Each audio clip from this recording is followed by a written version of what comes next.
City India news Telugu.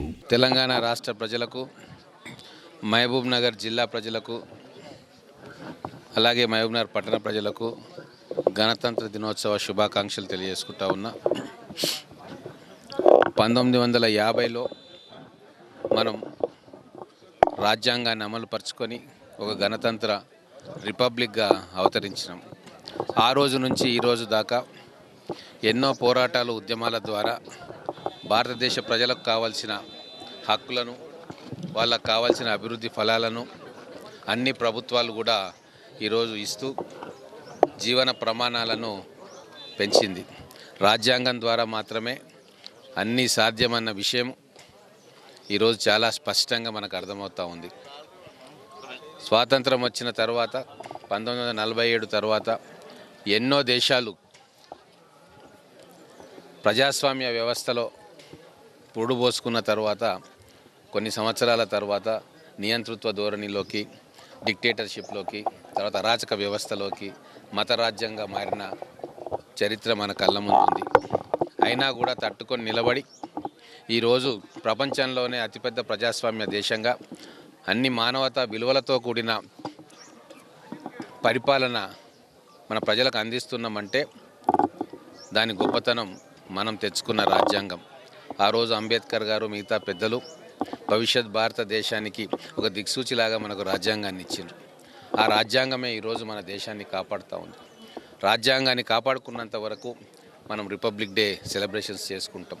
రాజ్యాంగానికి తూట్లు పొడిచిన నాడు భారతదేశ ప్రజాస్వామ్య వ్యవస్థనే కుప్పగూలుతుంది. అందుకే మరొకసారి ఈ రిపబ్లిక్ డే రోజు మన రాజ్యాంగాన్ని, మనకు ఆ రాజ్యాంగాన్ని ఇచ్చిన పెద్దలను, వారి కంట్రిబ్యూషన్ని, ఇన్ని సంవత్సరాలు మన దేశ చరిత్రలో సరైన మార్గంలోకి దేశాన్ని నడిపి ఈరోజు మనందరినీ కూడా స్వేచ్ఛావాయువులు పీల్చుకుంటున్న తరుణంలో ఆ మహనీయులందరినీ కూడా మరొకసారి స్మరించుకోవాలి.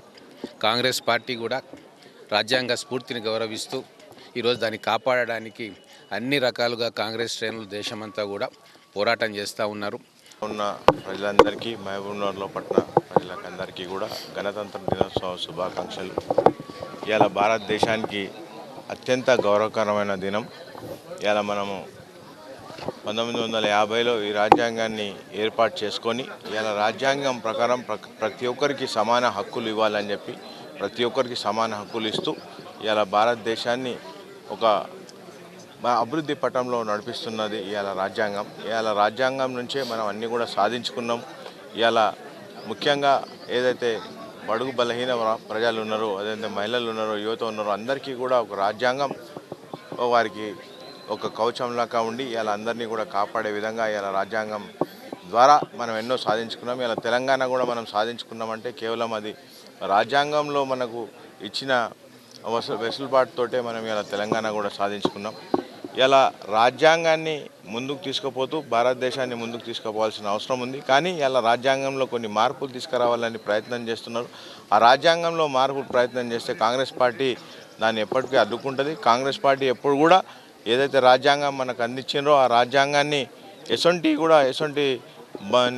చేంజ్ చేసినా కూడా దాన్ని ఒప్పుకునే పరిస్థితి ఉండదు. రాజ్యాంగాని కోసం ప్రతి ఒక్కరికి కూడా ఏవైతే హక్కులు కలిగించిండ్రో ఇలా మనం ఇంత సురక్షితంగా, ఇంత సంతోషంగా, ఇన్ని విధాలుగా అందరూ కూడా ప్రజలందరూ కూడా ఒక సమానంగా ఉన్నారంటే అది మనకు అందరికీ కూడా రాజ్యాంగం కల్పించిన హక్కే.